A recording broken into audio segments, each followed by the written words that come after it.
عليكم. النهارده هنتكلم عن جلد الوزة أو كيراتوزيس بايلاريس، وده واحد من الاضطرابات الجلدية المنتشرة جدا في وقتنا الحالي. بيتميز بوجود حبوب صغيرة خشنة بيكون لونها أحمر أو أسمر موجودة حوالين بصيلات الشعر على الساقين والذراعين والأرداف.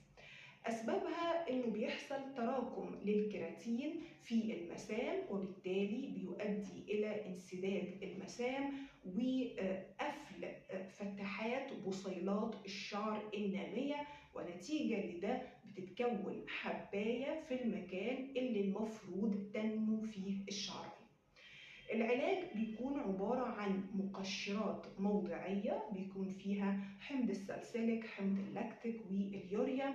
ممكن نستخدم الريتينويدات الموضعية واللي هي عبارة عن مشتقات من فيتامين أ، بتساعد على منع انسداد المسام وبتقشر البشرة، لكن ممنوع استخدامها في فترات الحمل والرضاعة أو لو انت بتخططي للحمل.